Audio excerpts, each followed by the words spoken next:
everybody. Hi, guys. Well, from beautiful Salt Lake City, Utah, It's Thank God I'm Atheist. the podcast. I'm Frank Feldman. And I'm Dan Beecher. And coming up on today's show, we're going to talk about our brand spanking, shiny new federal bench. Yeah, we're gonna. Yes. If there's one federal thing, judiciary. if there's one thing that the conservative religious right has been laser focused on in this country, it is judges. Judges. Oh my God. Now, the reason that they're focused on judges is mostly because they want all of us heathens to stop killing the babies. Right. But 'Cause they'll take everything else too. But they want all the real schools. The real reason is that the Koch brothers really wanted friendly judges for when they start pulling billionaire shenanigans. Yeah. That's what they really want. Yeah. So They'll get it. they'll get it. They'll get it. I mean, there's only one Koch brother left, but he'll get it. the Koch brother. Mm-hmm. One of the Kochs. I don't know which one died and which one's still alive. Yeah, I don't know either. And there are less famous Koch brothers. There are other Koch brothers. Non-Charles or David Koch brothers? There's like Billy. There's always a Billy. And Stephen. Do you remember Stephen. Do you remember Billy? Who was it? Who was it that had a brother Billy? One of the presidents. Was it? It was Clinton. Yeah. No, Bill Clinton is Bill Clinton. It's Billy Clinton. Who was Billy Beer? I don't know. Was it? Oh, I don't. I was thinking Billy Baldwin. And I know. Yeah. Anyway, that was a Baldwin joke more than anything. All right. Well, first, Dan. Yes. We should probably discuss some things that happened this Jimmy week. Carter. That's who it was. Oh, there you go. Jimmy Carter's brother Billy had a beer brand. Anyway, go on. Sorry, I apologize I'm to so everyone. glad I just that you interrupted. I needed you all to know with that. I needed everyone to know. That's before even my time. Oh my God! Like I normally like to kick the show off with something funny. Well, Dan. Okay, let's see what we can do with this one. Okay. Okay. Sure. Okay. Are you ready? Is it tragic? We'll make fun of it. Let's see what we can do with it. Yeah. Dateline Panama. Oh. The jungle, remote jungle Sure. in Panama. Yeah. Indigenous people. Okay. Okay. Yeah. What were they? What's the group called? The Ngabe Bugle. Okay. Yes. Okay. Nailed it. Pretty sure. Okay. Well, some kind of horrible evangelical cult religious sect sort of moved into the neighborhood. Yeah. And As they are wont to do. and not very long ago, like about 3 months ago, A la Jim Jones. they moved in, Yeah. and their little group is called Light of the World, I Okay. believe is what it was called. If I come across it again, I'll update you on that. Okay. But they had some ideas, some things they wanted to try. That's the wrong lead-in. That's just such the wrong lead-in. Just tell the story, Franklin. Because somebody got the bright idea that they needed to torture these people into repentance. Oh, of course they did. They were savages. Yeah. Now 7 people are dead.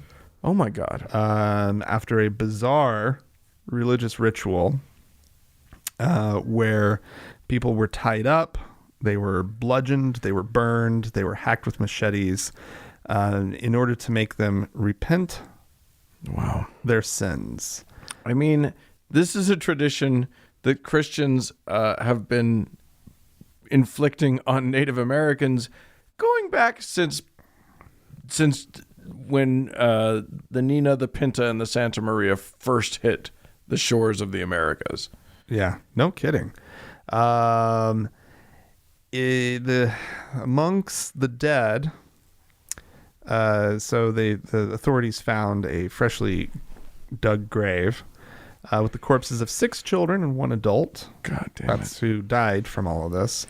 There were 5 children as young as a year old, a 17-year-old, and the pregnant mother of the 5 dead children. A 1-year-old? Needed to repent, Dan. That is a sinful fucking 1-year-old right there. Was it baptized, this child?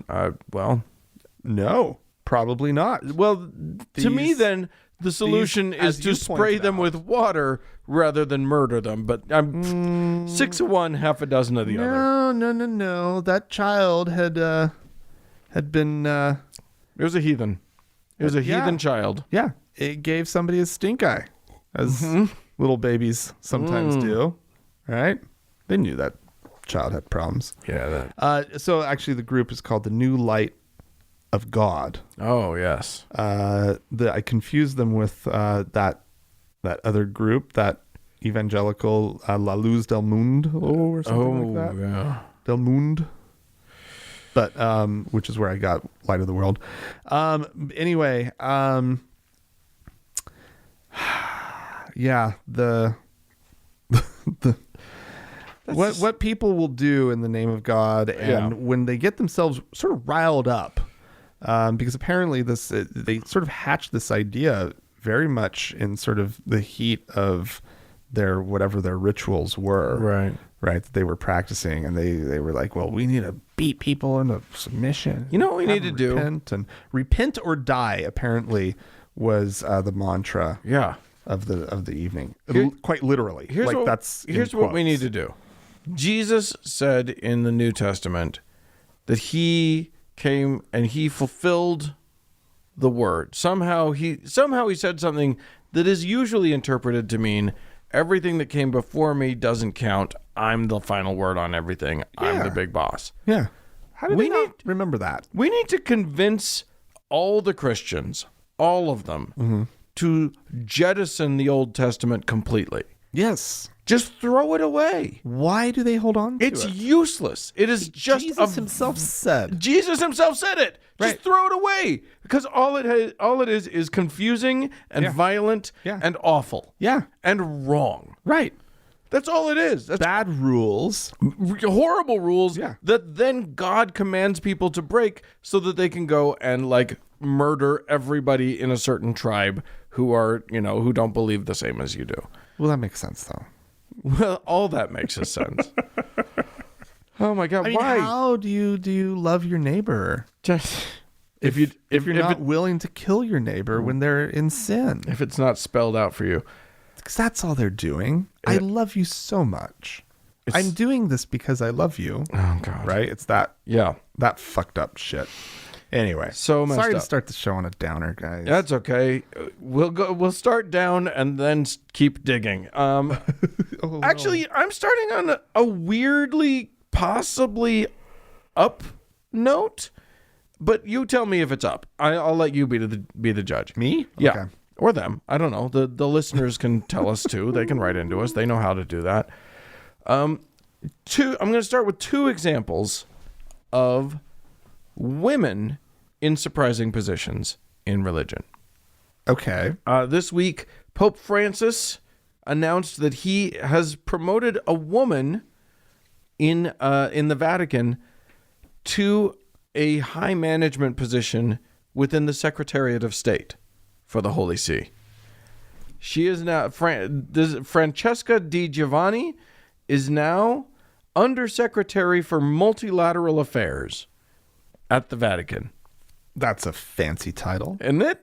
Wow.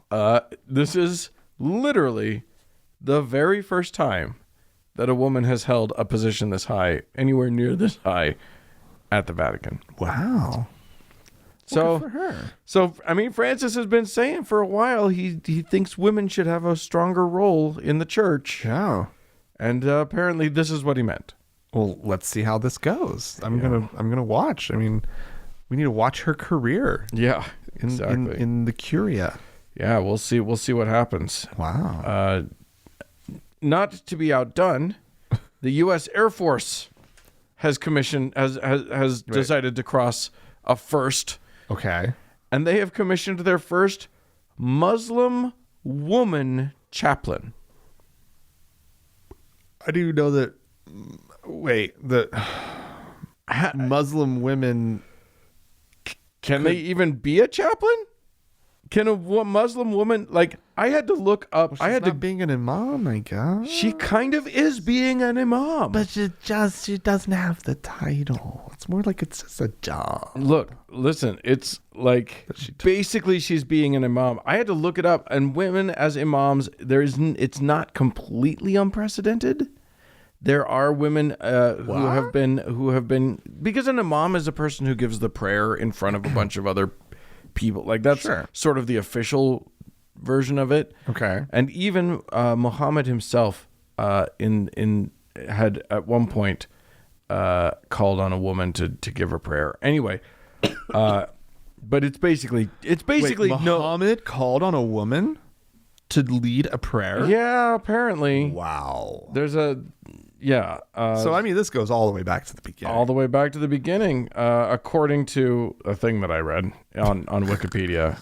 There's an article called "Women as Imams" on Wikipedia, and in women-only congregations, it can exist, but that's not what this is. No. As a matter of fact, as we know, the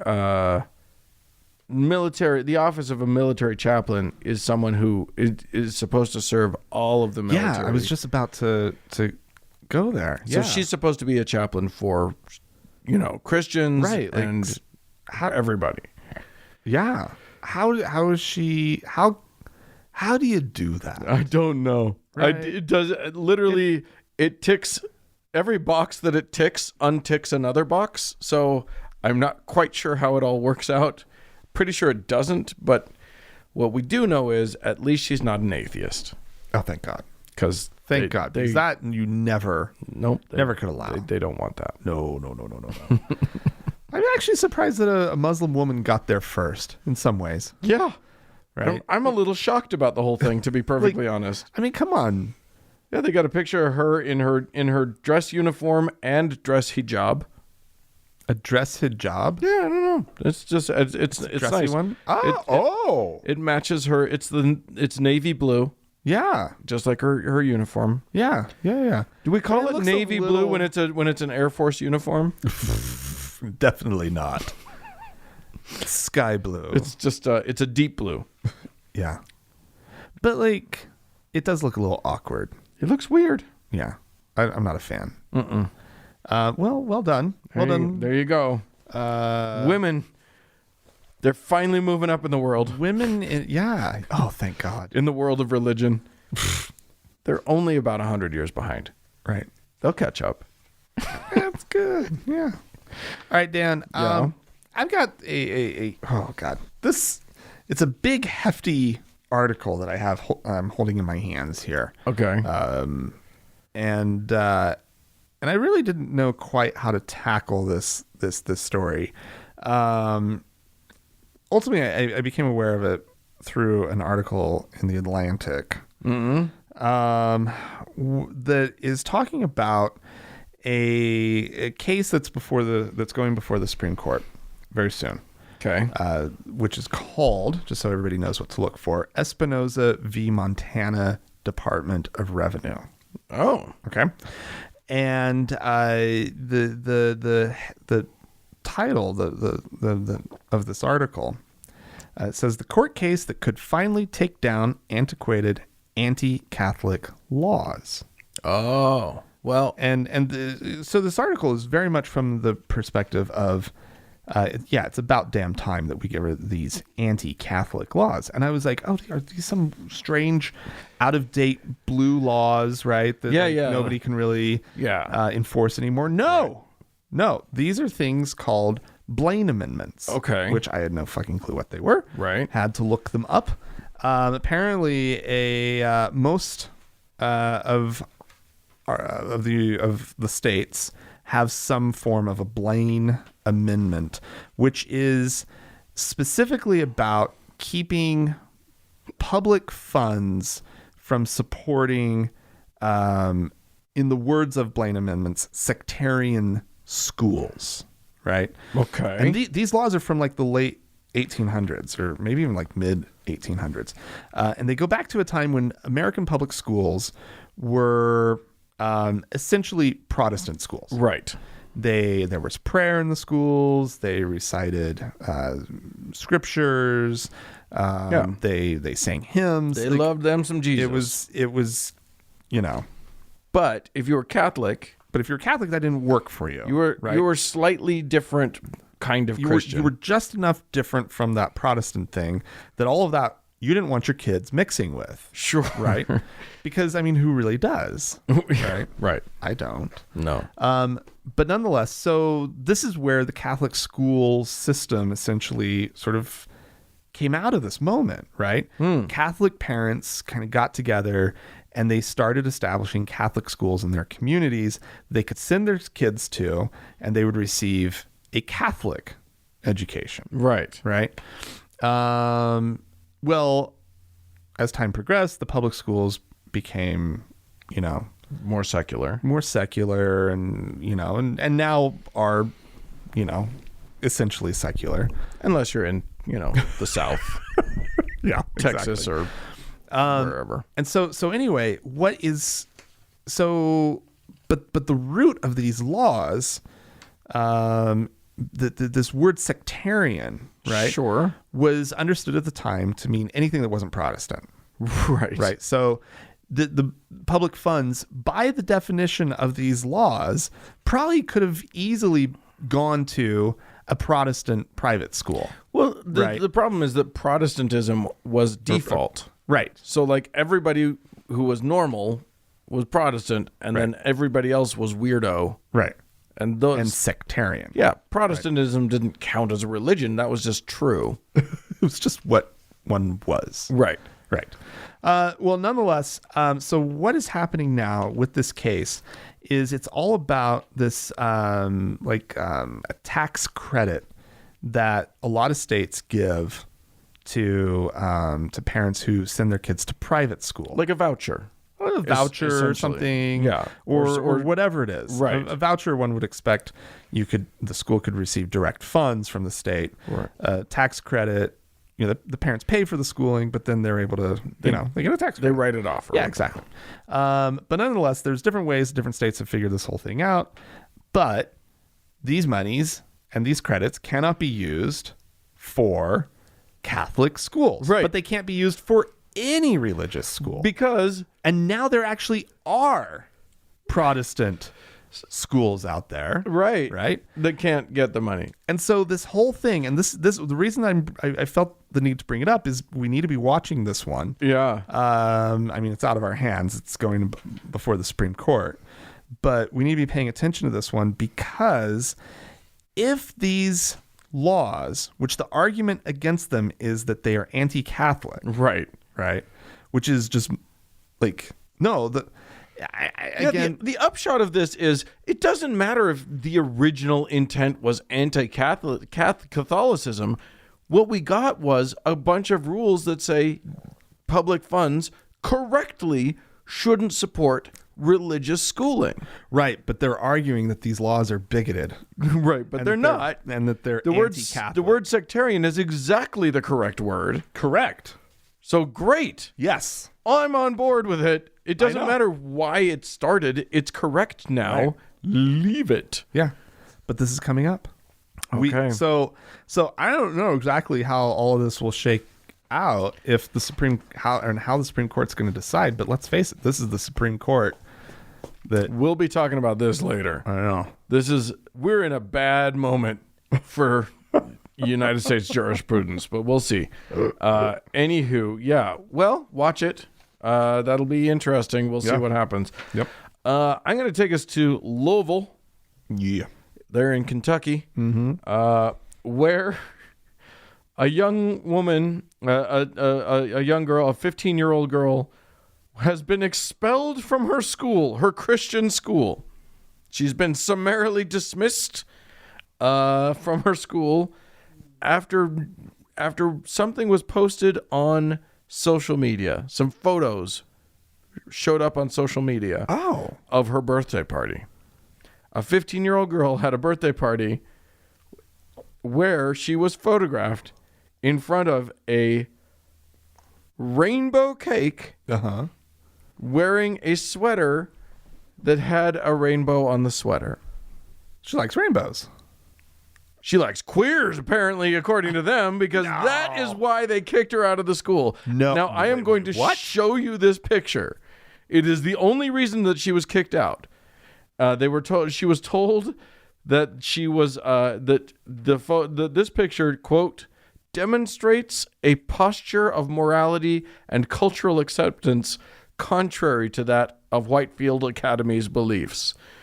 Now, I look at this picture where there is nothing gay about it at all. Nothing. It is so... She's in a white sweater with a little rainbow. It's not even a rainbow. Let me tell you something. The pride flag has a specific number of colors. Yeah. And it means something. Yeah. Her rainbow sweater has 4 colors across it. It's red, yellow, green, and blue. That means nothing. That means nothing except she likes colors.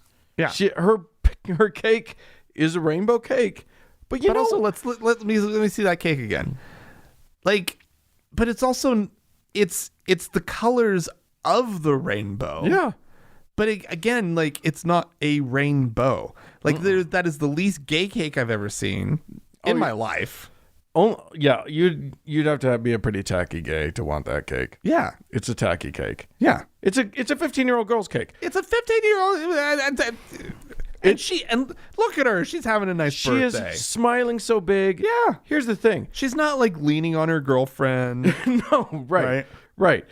Yeah, exactly. Making out with another girl or whatever. Yeah. No, here's the thing about this. The thing that I take from this is that the Christian right in this country has entirely ceded that symbol to y'all. You get it. About damn time. It is yours. You stole it from God, because let us not forget that he kind of owned it for a good long while. Yeah, it's kind of his thing. And then the gays went and just took it, and they have now completely given it to you. Yeah. All it means in the minds of these people, the only possible thing that a grouping of colors could mean. The spectrum. Right, exactly. Yes. The visible light spectrum is now owned and trademarked by the gays. They're not even allowed to You can't even have your photograph taken near one. No. Matter of fact, if there's one in the sky and you look at it, you might turn gay. Well, don't look at it because, you might. If nothing else, you support gay people. Yeah. Don't post pictures of rainbows. No. Do not cry. Don't think it's beautiful. If you think it's beautiful, how beautiful, then you hate Jesus. That is a fact. That is a God-known, proven fact that if you think a rainbow in the sky is pretty, you hate Jesus. You have to look the other way. You have to look away. Just be no. Oh, it's the gays. Oh, how can we ruin other symbols for them? We need to brainstorm that. This whole sky. Yeah, exactly. The whole sky. The sky is for Satanists. The sky is Satan. The beautiful blue field with some light white puffy clouds in it. Right, yeah. That's Satanism. That's Satanism. Get on it, If you like it, it's because you love Satan. I want to ruin the whole world for Christians. Those poor people. Oh, these idiots. Oh. All right. Well, Dan. Yes. Here's somebody who is trying to help them out, though. Help the Christians? Helping the Christians out. He just keeps throwing them bones. Okay. Oh, that good old Donald Trump. Oh, he does throw them bones. He does. He doesn't care what it he's a man who doesn't care about the consequences of any of his actions. Yeah. Oh no. So he recently held an event in the Oval Office with the purpose of reminding everybody, and especially public schools, that you can't discriminate against religious people at the schools, at the public schools. You can't do it. No. You have to let kids pray if they choose to pray. You have to let it. Okay. Yeah, that has never been a problem. It's never been a problem. Nobody's ever said you can't do that. But here's Trump. He says it's totally unacceptable. You see it on the football field. You see it so many times where they are stopped from praying. And we are doing something to stop that. Right? Apparently, he has announced that he will be soon issuing new federal guidelines for the public schools and how they're supposed to address freedom of religion in the schools. Great. Yeah. And these basically what these photo ops in the all I'm saying is what he's doing is challenging the Satanic Temple. Oh yeah. He doesn't know it because he's not ready for this. And I think these Christian dolts who are pushing him to do stuff like this don't see it coming either. Right. I don't know how. Right. But guess what, everybody? You're just clearing the way for the Satanists. Yeah. You're not going to like how this plays out. And these photo ops in the Oval Office, they always they like to surround the president. Oh, they love it. With people who've been through this before. In the crowd, one Utah. Oh. William McLeod, 9-year-old schoolboy who on Ash Wednesday, his school teacher, do you remember this? Yeah. Asked him to wipe the dirt off of his forehead. Right. She actually gave him a little hand and she was like, you got something on your forehead. You need to go take it off. Right. Yeah. She was not. It is Catholic. Listen, it is not surprising that a Utah would not know about Ash Wednesday. Mormons don't do Ash Wednesday. As a matter of fact, we actually don't know that the teacher was Mormon. However, it was a bountiful school. We do know that the teacher was Mormon. Not only that, it's so funny because, look, I know that there's the thing about the smudge on Ash Wednesday, and still every year, if I see one, which there's so few Catholics in this state that you rarely see one. And I always forget that it's Ash Wednesday, and then I'm always like, "Oh, you got a little fuck. Nope, it's okay. Never mind. I've cut myself." You lick your thumb and you're like, "Let me just." You got something on your forehead. Get that for you right there. That's a bad one. How'd you do that? What'd you fall on the ground? But this is such a bullshit story. This William McLeod, like the parent, like they should have refused on the grounds of. Come on, the teacher was an ignoramus. What they're talking about here is what Trump's all upset about and what the evangelicals are all upset about is this radical leftist anti-religion agenda. No, it was somebody of a different faith who didn't get it. Who wasn't exposed to your faith, right, and made an honest mistake. And when she realized, she apologized. The school district still like kicked her out and everything. But like, I think she was more insistent than just. I think the kid did explain it, and she still insisted that he take it off. Oh, really? I didn't. That's what I thought. I pulled up an article this afternoon. Oh, okay. They didn't say that. Okay. There were other people in the crowd. There was a Muslim girl who says that her school failed to protect her from anti-Muslim bullying. Right. Absolutely, that's a real thing, and that should be protected. Yeah. Right. But like. Yeah, no, which the solution here is not protecting prayer and making more opportunities for prayer in the schools. Well, that is not going to help with your anti-Muslim bullying. Because guess what? If you're in Texas, you're not going to get that Muslim prayer. No one's going to approve that shit. And this little Catholic kid in a school that's all Mormon, where the Mormons are allowed to run amok in those walls, believe me, it's going to be a little bit more than just a teacher who's like, come here, sweetie. Yeah. Right? Let's get that off your head. Yeah. It's literally this. Like, that is the clarion call to Lucian Greaves at the Satanic Temple.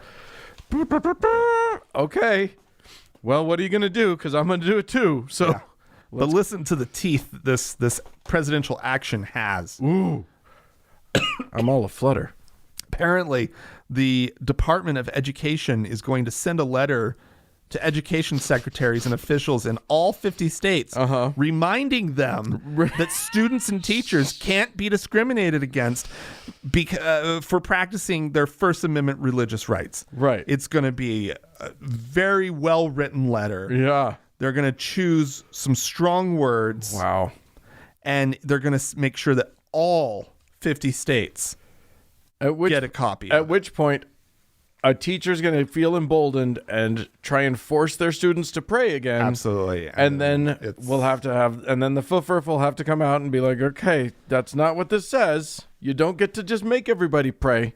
You can't. Oh, God. Right. But listen, this is all in a long, drawn-out effort to get something before the Supreme Court. Yeah, well. Again. Because it's a Supreme Court decision that got prayers out of schools. But prayer isn't out of schools. You just can't lead it. But that's what they kids used can to all lead pray. prayer. I know. Right? I know. Look, we know. Okay. I'm saying, all of our, like, we keep it's important. It's so frustrating. Yes. It is frustrating. Okay. I'm frustrated. Don't tell me it's frustrated. I know. I'm frustrated. Okay, Franklin. We've mentioned the Catholics earlier on the show. They exist in the world, and there's a problem right now. Netflix knows all about it. The Oscars know all about it. There's 2 popes. Oh, Pope and Pope. We got double poped. Yeah. Right now. Yeah. Until one of them dies and gets that hammer to the forehead. It's probably going to be Francis first. And right? Then what happens? Everybody another double. Who knows? Anyway, listen. What an awkward current Pope non-emeritus, Pope the real, okay, Pope Francis, has been murmuring gently, ever so gently, about the prospect of married men in extremely remote areas, right, becoming priests, being given the clergy. 9. He's been mumbling. And 9 is the word that's coming out Sorry. I just saw it coming. Of course you did. But here's the problem. One pope cannot contradict another pope. Oh no. So, Pope Emeritus, Pope Benedict, has now requested that his name be removed as co-author of a book that is about to be released that basically says outright that all priests should always be celibate. Period. End of story. No way. He's respecting the deal? Well, he's kind of. Like, it's already to the publishers. Oh, no. It's already there. And at least one of the publishers, the American wing, has basically, the American publishing house, Ignatius Press, has basically released a statement saying, look, the way we understand the words, the way we understand the idea of a co-written work is that both people worked on it and tried and blended their work to create a single unified whole. Right. That is how we understand this book to be. And we think we should publish it with both names on it. Wow. Oh no. I don't know how a Catholic publishing company can be pushing back against the request of an emeritus pope. Well, he's a pope. He's not the pope. The pope. Meanwhile, the other author, Cardinal somebody Sarah, what is his name? So he can go around contradicting the Pope all he wants. Yeah, kind of. That's bullshit. It's kind of crazy. Come on, they should all be following Ratzinger here. You'd think. Get in line. The Pope is he's got something to say. Yeah. About priests and marriage. Cardinal Robert Sarah, who was the other co-author, basically apparently is now caught in the middle of all of this. Of course you want the emeritus Pope's name on your book. Yeah. You want that. Yes. And that now sells books. Sells books. Yeah. Lends credibility. like hella credibility to your work. But what if they just did shadow pope? Now, what if they adopted a nom de plume? Right, exactly. I mean, he already has one nom de plume. Mm-hmm, that's right. Here's the problem. So yeah, he wants it on the book. The Pope Benedict's people are claiming there was a big misunderstanding and that he didn't write any of it. It was just a big misunderstanding. So now the cardinals had to produce evidence that the Pope was in on writing this thing, and that he signed the introduction, etc. I wasn't there. I was never there. It was not me. It was a different Pope. I don't know which one. Benedict. It might have been John Paul. I don't know. What number was Benedict? Yeah, exactly. He's like, this was the Benedict. next one. Benedict the 16th, 17th. I think he's the 16th. Oh, okay. No. Yeah. So anyway, I think that's fun. We got Pope against Pope. I think they should have an arm wrestle about it. Yeah, I think new Pope would beat old Pope. You think? I don't know. He's got that intensity in his eyes. He's got that frail. That Have you emperor seen him walk around? Yeah, lately he's frail. Even before. He's always had that Emperor Palpatine look to him. Anyway, listen, if you are a pope and you'd like to write in to tell us about what your beliefs are, please feel free to do so. You can write to us, podcast@thankgodimatheist.com. Or you can call and leave us a voicemail message. The telephone number is 424-666-8442. Yep, go to the Facebook page, facebook.com/TGIAtheist, and click the like button. And while you're there, search for the TGIA Members Only Lounge and request to join. It is a closed group, but we will let you in. Got Coach Dave coming up.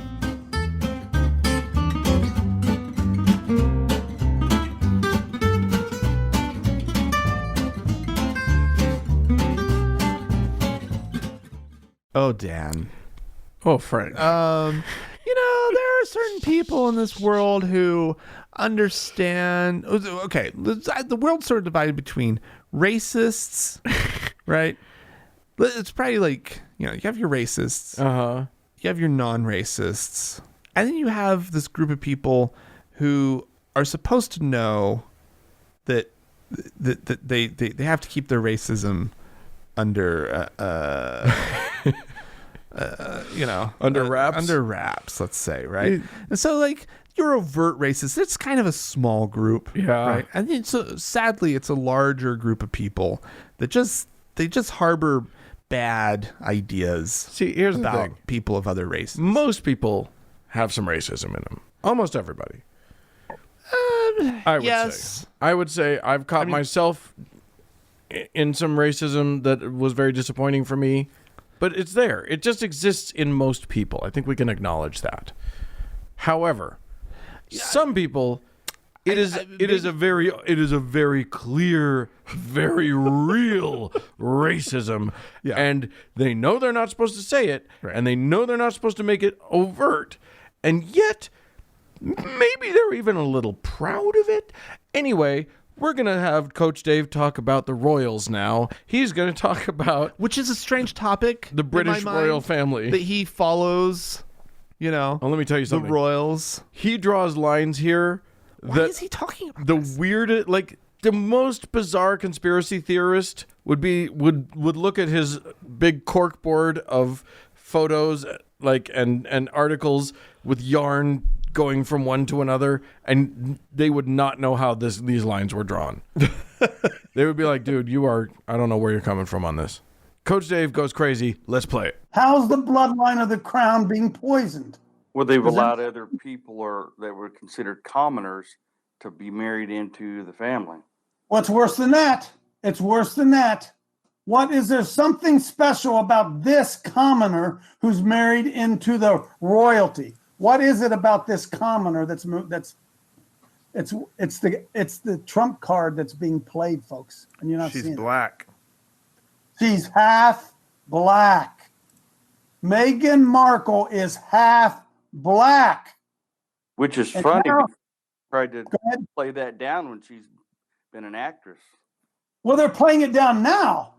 They've been playing it down up to this point, but they're not going to play it down beyond this point, because why, when Meghan Markle and Harry abdicate to whatever, when they step back from it, what is going to be at the heart of why she did it? What are they going to say? Come on, wake up here. What are they going to say? They're threatening to be assassinated, Coach. They're going to Princess Diana nonsense. They're going to get Diana, but that's certainly a possibility. What's going to be the reason Meghan Markle's going to say that she had to abdicate the throne? Come on. They made Racism. Racism, right?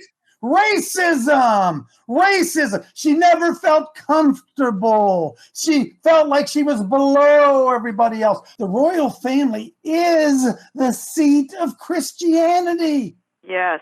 The very heart of Christianity.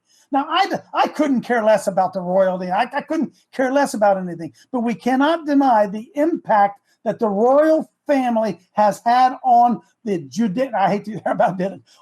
on the WASPy culture, the white Anglo-Saxon Protestant culture, is a result of what's happened within the crown. And the crown has now, for the first time, been infiltrated with bloodline out.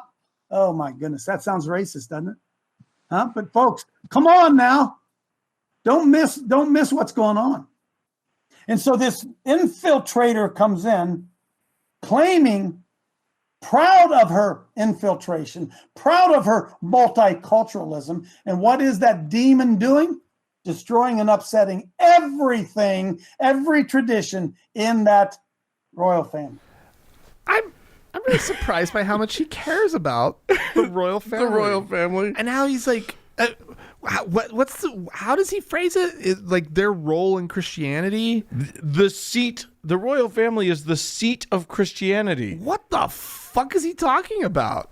I mean, the queen is there's the no head of way, the church. There's no way that this man is part of the Anglican Communion. No. This is not a Church of England fellow.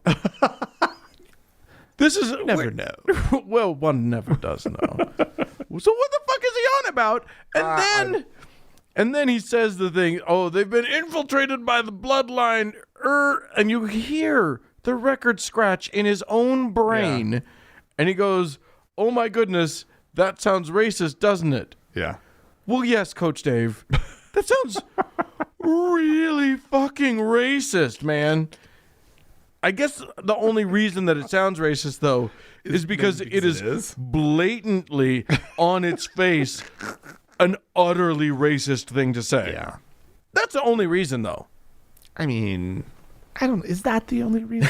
Can something sound racist? It sounds racist because it's racist. Yeah, exactly. Wow. Yeah, and then, like, I don't know. And who are all these people that are on the call with him? They're in the huddle. They're in the huddle with him, Dan. And he keeps asking questions, and somebody at the first tries to save him. Yeah. Oh, they're letting commoners in. No, dingbat, that's not what I was on about. Right. Let's try again. Somebody say the real thing. Right. Well, she's black. That's right. He screams. I don't know. I know. I just had this mental image of Coach Dave sitting around with like cuddling up on the couch and turning on Netflix and watching The Crown and just being an avid fan of the Queen and all the inner workings of the royal family. He just grabs some bonbons and some champagne and has himself a night. Oh my God. That Claire Foy is a delight. I don't care who says anything about it. He takes off his cross baseball cap and puts on one with a crown. A little tiara.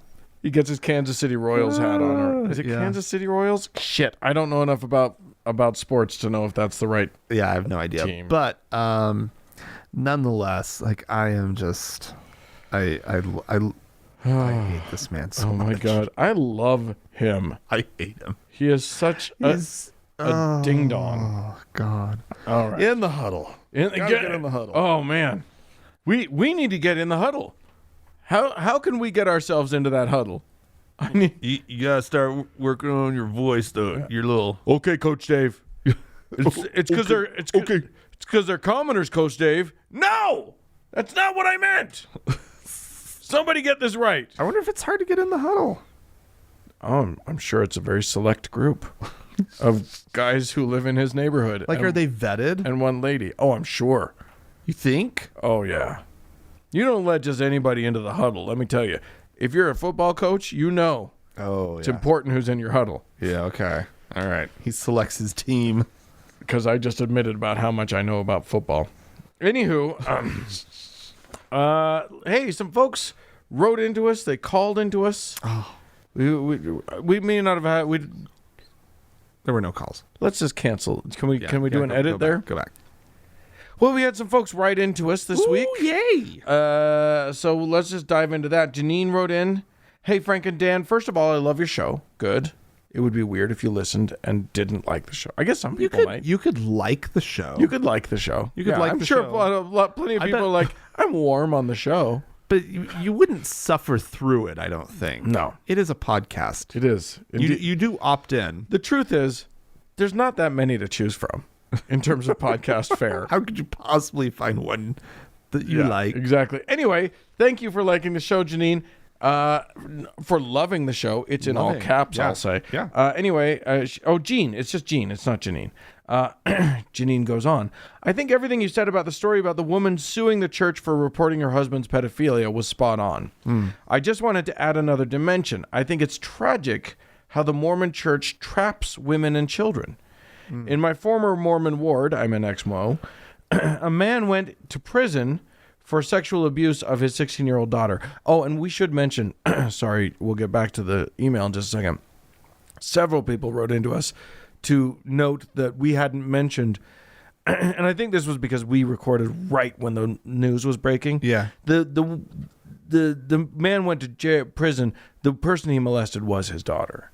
Oh, that wasn't in the article. No, it wasn't in the article that we saw. So, oh wow, yeah. Okay. So several people wrote in to let us know about that. Anyway, Gene writes, a man went to prison for sexual abuse of his 16-year-old daughter, and his family was left with nothing.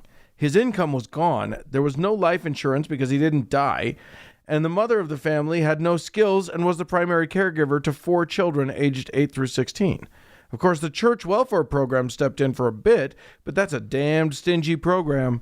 They applied for food stamps and other government help, but it takes a while for that to go through. And even then, it's not much money. For almost 6 months after the guy went to jail, his family was completely destitute. Yeah. So, I mean, it makes sense to me that somebody would be looking for a way to get some money, because the Mormon church tells women overtly that if they can stay at home with the kids, they should. Right. So, yeah, it's very possible this woman who was suing the church for reporting her horrible criminal husband on his horrible criminal activity, she wanted a paycheck. I get that. She wanted some money because she probably didn't have a job and no prospects for a job and a bunch of kids to take care of. Yeah, there's nothing about it that's not tragic. Right. Still, the church did the right thing in that case. Absolutely. Thanks for writing in. Gene, hey, Frank and Dan, this is from Isaac. You might be interested in my perspective on impossible meats. We talked about impossible yes, pork. I'm very interested. Yeah, I have been a vegetarian for my entire life, though not for religious reasons. In 30 years, I've never had an actual hamburger or pork. You scoffed at the rabbi who didn't miss pork, but I think that's a completely reasonable observation. I don't crave meat. I don't even like the smell. Pork, for me, is as insects are for most Americans. What we crave is highly cultural and experiential, so that rationale makes perfect sense to me. I'm ambivalent about impossible products. On one hand, it's great to have more options and to provide an alternative for meat-craving people. On the other, I wasn't particularly impressed by the Impossible Whopper. I prefer substitutes that aim to be delicious on their own, like a spicy lentil burger, rather than those trying to replicate the experience of meat.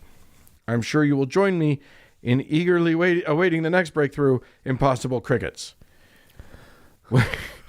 I just eat crickets. Yeah. They're just so good.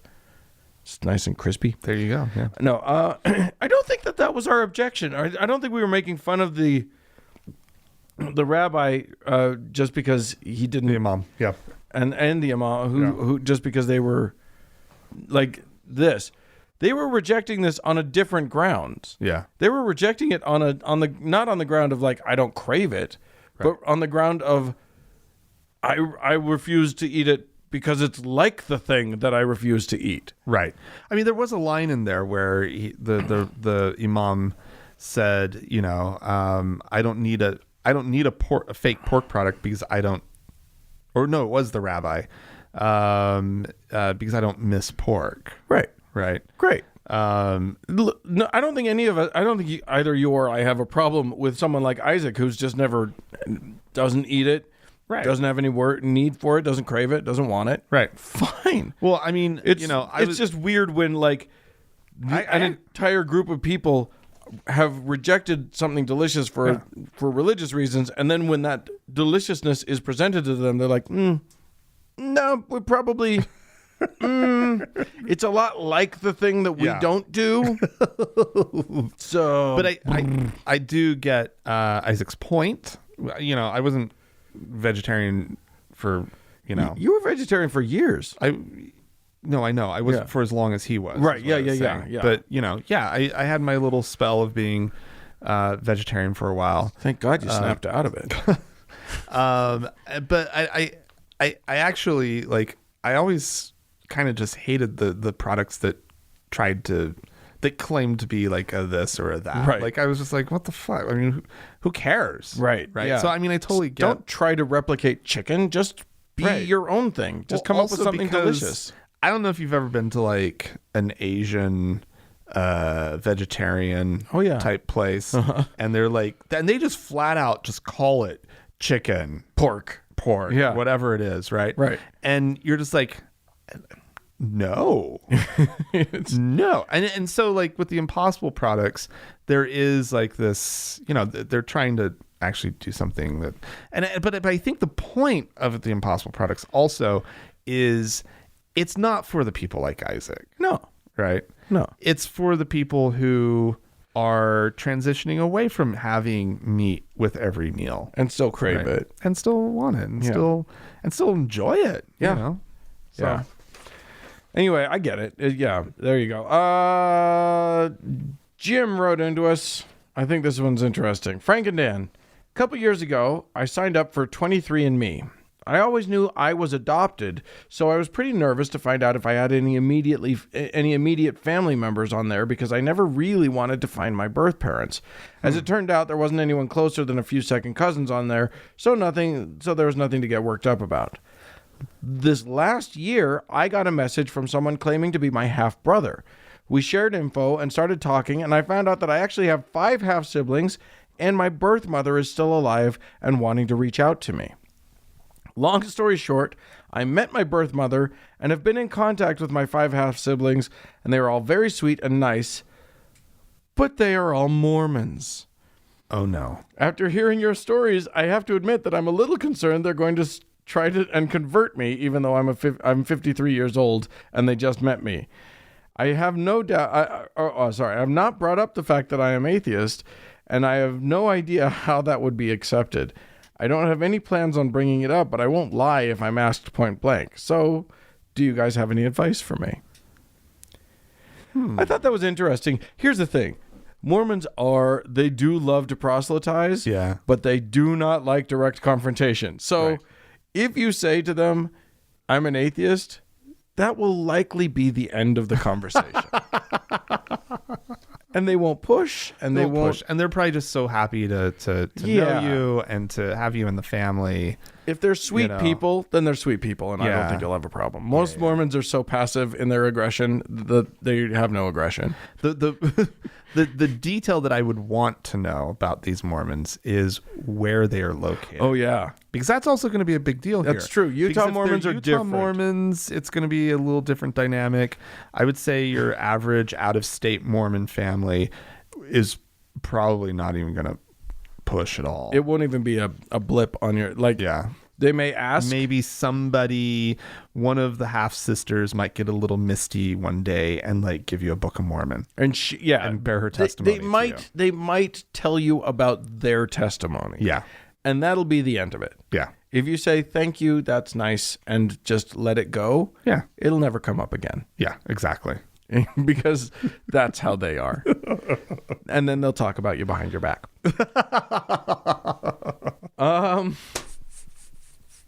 Do we have some people to thank? We do have people to thank. We actually have 3 new patrons on Patreon. Okay, great. Dan. Who are they? We have Kristen and Alec, both coming in as new faithful listeners. Bless you. Thank you to the both of you. And we have one new venerable listener, Thomas. Oh. So thank you. How we venerate you, Thomas. And then our top donor, our Lord and Savior, Davis. So thank you all who signed up this week, all who continue to support the show. It's an easy thing to do. You just go to thankgodimatheist.com, click on the support tab, and then there are options. And voila. It's just options. Many options. Look, you decide how much you support us. Yeah. It's not, you decide what you can afford. If you are a millionaire, you really should be giving at a much higher level than everybody else. There's just no excuse. Right. But if you can only afford a little bit and you want to give, then just give it a little bit, and we're grateful for everything. Right. And so there's it's always important to just remind everybody that all patrons on Patreon do receive immediate access to an ad-free version of the show, so that's pretty cool. And venerable listeners, and above, they all get access to the weekly Frank and Dan Diaries, which is kind of fun. It's like a second show that you guys get exclusive. Yeah, so pretty cool. Pretty cool. Thanks so much to all of our donors. We love you, and we'll be right back. Do that with more. Yeah.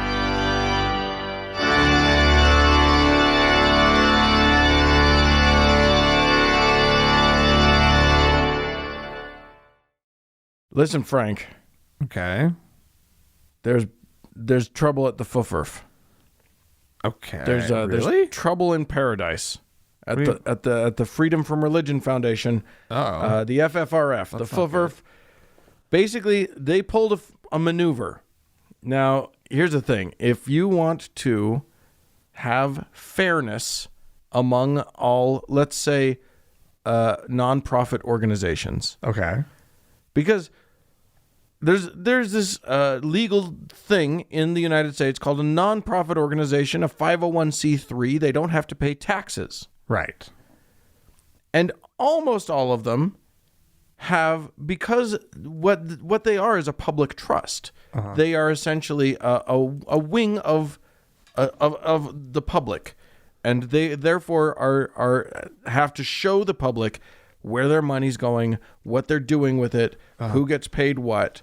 Right. If you work for a nonprofit, people know your salary because they have to file that. Right. Unless that nonprofit is a religion, in which case they don't have to file any of that shit. Well, the FFRF sees a problem with that. I think seems reasonably so. Yes. And they decided to do something about it. Now, the FFRF is loaded up with lawyers, so they decided to do a legally thing about it. And what they did was they have a spin-off charity that they run called Non-Belief Relief. Which has given more than $500,000 over the past several years to disaster victims and recovery efforts, that sort of thing. Okay.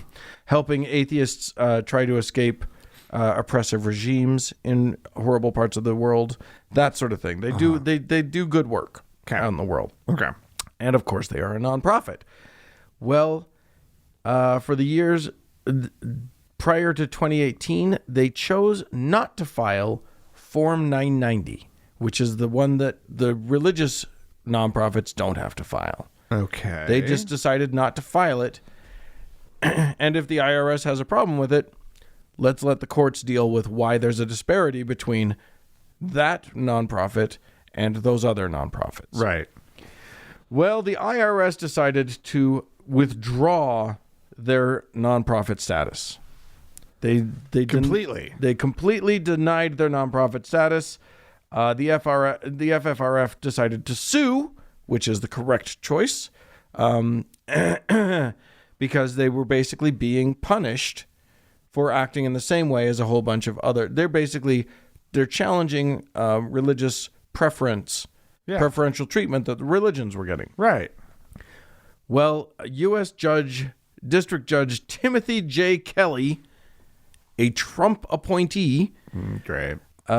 has dismissed their case for a couple of reasons, but the really, really kooky one, the wacky one, the one that's nuts, is that he said that non-belief relief faces no current or future prospect of having to fill out a 990, so they don't have standing.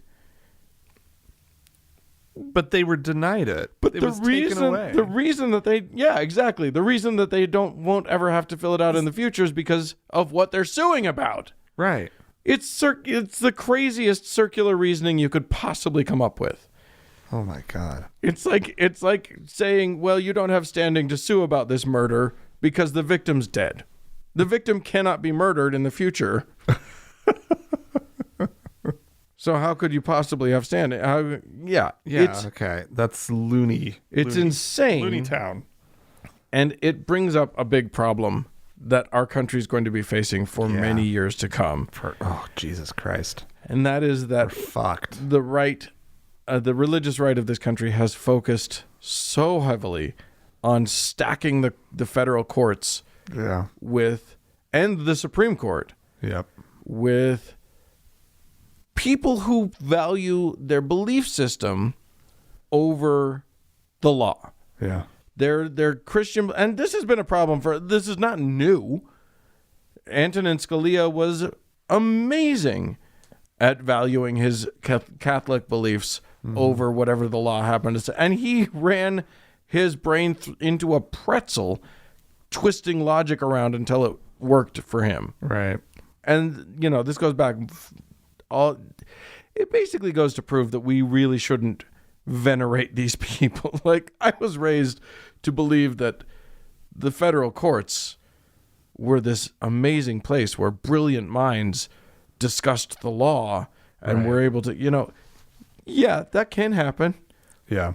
Or also, like, goofballs can be like, no, you're trying to take away Christian privilege and we're not having it. And then they just come up with shit like this. Yeah, it's terrifying. It's not great. The FFRF is now saying that they will refile their challenge. After they, quote, jump through some legal hoops. I don't know what that means. Hemant Mehta speculates that it could mean re-registering as a nonprofit in order to have the standing to sue. It's just, but it's just like that. I mean, it just seems so patently obvious, like what this judge did and what he's up to. And it seems like so obvious the discrimination against an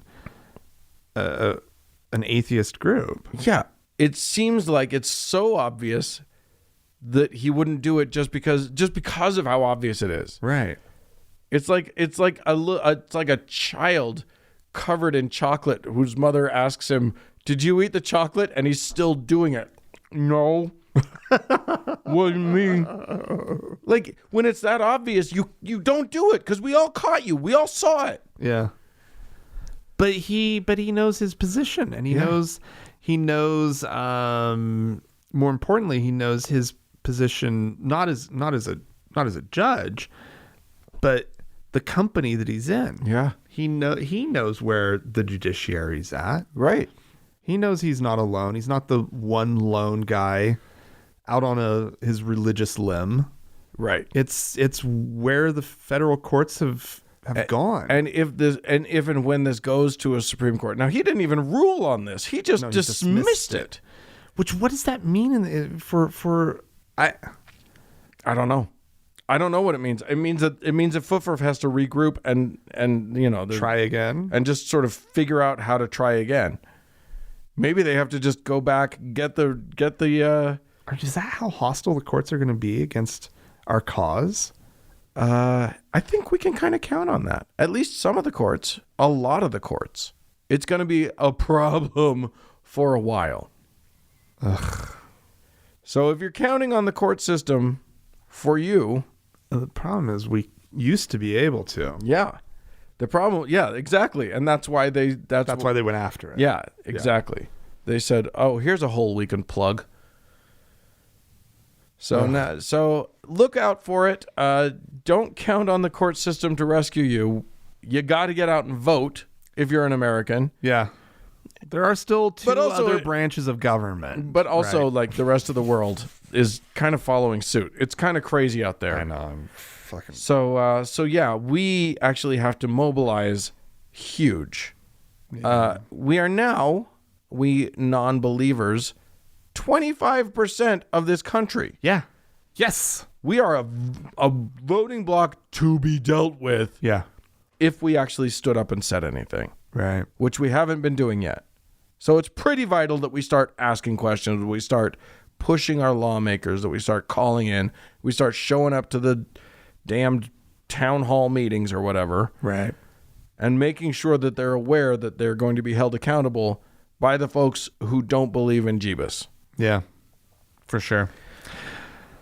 All right. Well, there you go. If you have any good ways to make sure that to try and right the ship, because she's currently sinking a little bit. Please feel free to write into us, podcast@thankgodimatheist.com, or call and leave us a voicemail message. The telephone number is 424-666-8442. Yeah, go to the Facebook page, facebook.com/TGIAtheist. Click the like button. Do it. And while you're there, search for the TGIA Members Only Lounge and request to join. It is a closed group, but we will let you in. Yeah, look for our Instagram page. It doesn't exist, but go look for it. That'd be funny. But there is a Twitter feed. There is. At TGI Atheist. Yeah. Speaking of our social media, thanks so much to Mackenzie for all of her hard work on the Facebook page. Thanks to Danny and Amy for being moderators on the Members Only Lounge. And a big thanks goes out to the Red Rock Hot Club and to Gordon Johnston for the use of their music. But mostly thanks to all of you, dear listeners, for tuning in. Thanks so much, guys. Bye. Bye-bye.